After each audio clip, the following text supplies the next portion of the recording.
Hello बच्चों, welcome back to Sandeep commerce classes. कैसे हो आप सभी लोग और कैसे चल रही है आपकी फाइनल ईयर की एग्जाम की तैयारी। तो हम यहाँ पर ना तो अब कोई सवाल करेंगे और ना ही किसी चीज को समझेंगे। हम यहाँ पर जो इंपॉर्टेंट पार्ट पढ़ेंगे वो हम पढ़ेंगे थ्योरी। बहुत सारे बच्चों को काफी कंफ्यूजन है कि हम थ्योरी कौन सी याद करें, कौन कौन सी थ्योरी एग्जाम में आ सकती है। जितना इंपॉर्टेंट आप लोग के लिए सवाल है उतनी इंपॉर्टेंट आपके लिए थ्योरी भी मायने रखती है। बहुत सारे बच्चों से मैंने जब कन्वर्सेशन करा तो मैंने ये पाया कि बहुत सारे बच्चे जो होते हैं वो कोचिंग या स्कूल से जाने के बाद घर पर सेल्फ स्टडी नहीं करते। तो यहाँ पर इन्हें ये बताना बहुत जरूरी है कि कोचिंग और स्कूल पे आप केवल पढ़ाई करते हैं, लेकिन जब तक आप उसको घर पे जाकर रिवीजन नहीं करेंगे तब तक आपकी वो स्टडी कुछ भी काम की नहीं होगी। फिलहाल अभी तो यहाँ पर हमारे सेशन लास्ट चल रहा है और इसके बाद आपकी कुछ दिनों में फाइनल ईयर की एग्जाम है। तो हम यहाँ पर क्या कर रहे हैं, कुछ इंपॉर्टेंट थ्योरी के ऊपर क्या करेंगे, चर्चा करेंगे। तो यहाँ पर मैं एक इंपॉर्टेंट थ्योरी लेकर आया हूं, 11th क्लास की है और ये थ्योरी है आपकी the difference between the current assets and fixed assets. यहां पर आपको क्या करना है, करंट असेट्स और फिक्स्ड असेट्स के अंदर डिफरेंसेस बताना है। कौन कौन से डिफरेंसेस है इसको हमने क्या करा है, समझने की कोशिश करते हैं। सबसे पहले तो हम समझते हैं कि करंट असेट्स और फिक्स्ड असेट्स होती क्या है। पहले हम बात कर लेते हैं फिक्स्ड असेट्स की। फिक्स्ड असेट्स वो असेट्स होती है जो बिजनेस को चलाने के लिए काफी यूजफुल होती है, इसके बगैर बिजनेस चल नहीं सकता। एक एग्जांपल के तौर पे हम समझने की कोशिश करते हैं। मान लेते हैं कि एक बंदा है जिसका नाम है ए, या राम नाम का एक बंदा है। वो क्या करना चाहता है, एक नया बिजनेस सेटअप करना चाहता है। उसके लिए इनिशियली कुछ असेट्स की जरूरत पड़ेगी, जैसे कि फर्नीचर, जो जगह है वो, ठीक है, और उसके अलावा बहुत सारे चीजें, जैसे कि अगर वो पिज्जा बनाने का बिजनेस शुरू कर रहा है तो उसको यहाँ पर एक ओवन रखना पड़ेगा, ठीक है, काउंटर खरीदना पड़ेगा और कस्टमर को बैठने के लिए क्या करनी पड़ेगी, यहाँ पर फर्नीचर का भी जरूरत पड़ेगी। तो यहां पर हम क्या करेंगे, ये सारी जब वो चीजें खरीदेगा तो ये कहलाएगी उसकी फिक्स्ड असेट्स, क्योंकि ये जो फिक्स्ड असेट्स है वो बेचने के लिए नहीं खरीद रहा है। जबकि करंट असेट्स जो डेली बेसिस पर काम आने वाली, जैसे कि आपका स्टॉक हो गया, डेब्टर्स हो गए, ये सारे के सारे आपकी करंट असेट्स होती है।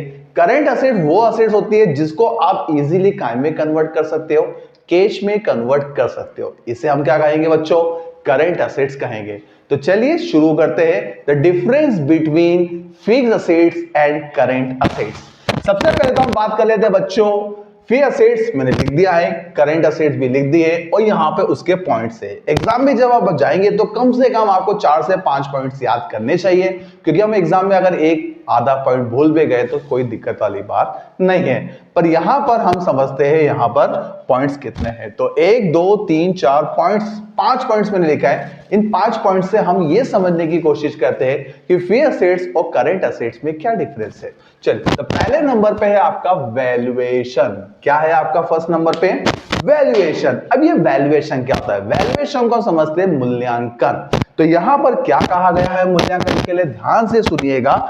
वैल्यूएशन के लिए यहां पर सबसे पहले this are value at the cost minus depreciation. जो फिक्स्ड असेट्स होती है, जैसे कि मान लेते हैं हम फर्नीचर है, ठीक है, फर्नीचर हमने क्या करा था, आज से 1 साल पहले हमने खरीदा था 10,000 का। तो क्या आज उसकी वैल्यू 10,000 होगी? नहीं, इसकी वैल्यू क्या होगी, 1 साल में कम हो गई होगी। तो जितने रुपए से कम हुई उसको हम बोलते हैं डेप्रिसिएशन। तो हम क्या करेंगे, जो भी कॉस्ट प्राइस होगी उसमें से डेप्रिसिएशन माइनस करने के बाद जो वैल्यू आएगी उसके ऊपर क्या होगा, फिक्स्ड असेट्स का वैल्यूएशन किया जाएगा। क्लियर है यहां तक। फॉर एग्जांपल के तौर पे मान लेते हैं कि फिक्स्ड असेट्स 10,000 की थी, साल भर में उसके ऊपर 1,000 का डेप्रिसिएशन लग गया, तो अब उसकी वैल्यू कितनी है, तो उसकी वैल्यू हो जाएगी 9,000 रुपीज। तो यहां पर फिक्स्ड असेट्स का वैल्यूएशन कैसे होगा, कॉस्ट प्राइस में से जब हम क्या करेंगे, डेप्रिसिएशन को माइनस कर देंगे तो वैल्यूएशन जो हो जाएगा वो अमाउंट निकल जाएगी। उसके बाद है करंट असेट्स। करंट असेट्स का वैल्यूएशन कैसे करेंगे, these are value at the market price and the cost price whichever is less. ये कहना चाह रहा है कि करंट असेट्स का वैल्यूएशन मार्केट प्राइस और कॉस्ट प्राइस दोनों में से जो कम होगा मैं उसके ऊपर कहता हूं। जैसे हम बात करते थे स्टॉक की, स्टॉक की मार्केट प्राइस है मान लेते हैं हम 10,000 रुपीज और कॉस्ट प्राइस कितनी आ जाएगी आपकी 8,000। तो इन दोनों में से कम क्या है, तो यहां पर साफ साफ दिखाई दे रहा है इन दोनों में से कॉस्ट प्राइस कम है, तो वैल्यूएशन काय पे होगा, कॉस्ट प्राइस पर। लेकिन अगर मान लेते हैं कॉस्ट प्राइस है 18,000 रुपीज और मार्केट प्राइस है कितनी 10,000, तो यहां पर अब दोनों में से कौन सी वैल्यू कम है, मार्केट प्राइस, तो वैल्यूएशन काय पे होगा, मार्केट प्राइस पे होगा। क्लियर है यहां तक। चलिए दूसरे नंबर पे आपका चेंज, ठीक है, परिवर्तन। These assets are usually not subject to change, इनमें क्या होता है, कोई भी परिवर्तन नहीं होता है स्पेशल कंडीशंस को छोड़कर, ठीक है। और दूसरे नंबर पे these are usually subject to change, current assets में क्या होता है, चेंजेस होते ही रहते हैं। जैसे कि मान लेते हैं कि हम फी असेट्स की बात करते थे, फी असेट्स के अंदर हमने क्या करा, फर्नीचर खरीदा, वो हम साल भर में केवल एक ही बार खरीदेंगे जब भी बिजनेस शुरू होगा, उसके बाद हम क्या बार बार खरीदेंगे उसको, नहीं, ठीक है, इसमें चेंजेस नहीं होते। जबकि करंट असेट्स के अंदर क्या होता है, चेंजेस हो सकते हैं और अब उनके सब्जेक्ट के अकॉर्डिंग क्या होंगे, सब्जेक्ट के अकॉर्डिंग चेंजेस हो सकते हैं। उसके बाद है गेन ऑन सेल। गेन का मतलब क्या होता है, गेन का मतलब होता है प्रॉफिट। तो ये क्या कहना चाह रहा है, सुनना, gain on the sale of such asset, अगर आप क्या करते हो, फी असेट्स को क्या करते हो, आप बेच देते हो और उसके ऊपर यदि क्या हो रहा है, आपको गेन हो रहा है, गेन मतलब प्रॉफिट हो रहा है, तो उस प्रॉफिट को क्या बोलेंगे, तो उस प्रॉफिट को बोलेंगे हम कैपिटल गेन। क्यों, क्योंकि ये जो प्रॉफिट हुआ है ये केवल एक ही बार होगा, क्योंकि फी असेट्स को अगर आप सडनली या किसी कारणवश क्या करोगे, आप उसको बेचोगे तो उसके ऊपर जो प्रॉफिट होगा वो वन टाइम ही होगा और ऐसा प्रॉफिट क्या कहलाता है, हमारा कैपिटल गेन कहलाता है। दूसरा है कि करंट असेट्स को यदि आप क्या करते हो, सेल करते हो, क्या करते हो, आप सेल करते हो और सेल होने पर क्या होता है, उसके ऊपर कोई गेन हो रहा है, ठीक है। तो करंट असेट्स को यदि आप बेच रहे हो, उसके ऊपर यदि गेन हो रहा है, तो उस गेन को हम कहते हैं रिवेन्यू गेन। क्या कहेंगे इसको हम, रिवेन्यू गेन। ऐसा गेन जो क्या होता है, बार बार होता रहता है, उसको हम बोलते हैं रिवेन्यू गेन, और ऐसा गेन जो केवल एक ही बार होता है उसको हम बोलते हैं कैपिटल गेन।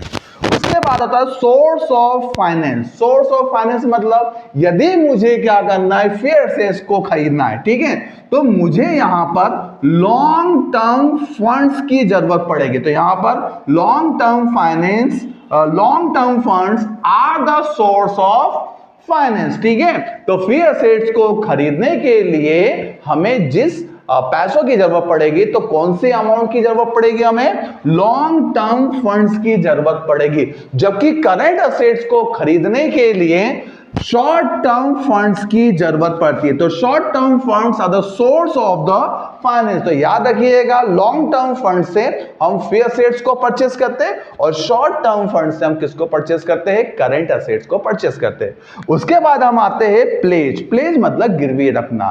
तो these assets can not be pledge, यहां पर हम फी असेट्स को गिरवी नहीं रखते हैं। And these assets can be place, current assets को क्या रखा जाता है बच्चों, गिरवी रखा जाता है। इस तरीके से ये एक इंपॉर्टेंट थ्योरी है जो कि एग्जाम में पूछी जा सकती है। तो आपको समझ में ये थ्योरी आई, ठीक है। अगर आपको थ्योरी समझ में आई तो प्लीज कमेंट बॉक्स में जरूर बताना। और आपकी एग्जाम चूंकि हो रही है या बहुत सारे बच्चों की एग्जाम होने वाली है, तो थ्योरी के ऊपर बच्चों ज्यादा से ज्यादा क्या करेंगे, आप फोकस करेंगे, क्योंकि जितना आपको सवाल पूछे जाते हैं उतने आपकी थ्योरी भी पूछी जाती है, ठीक है। तो यहां पर आपको थ्योरी के ऊपर ज्यादा फोकस करना है। अगर आपको थ्योरी रट नहीं पा रहे हो, ऑब्वियसली रटना तो है ही नहीं, तो एक काम करो, आप उसको अच्छे से समझ लो, क्योंकि हम जो चीज समझते हैं तो हम उसको कभी भूल नहीं पाते हैं, ठीक है। तो आप थ्योरी को रटो नहीं, बल्कि उसको अच्छे से समझो, ठीक है। वीडियो कैसा लगा प्लीज जरूर बताइएगा और अपने दोस्तों में जरूर इसको शेयर करिएगा। Thank you so much for watching this video.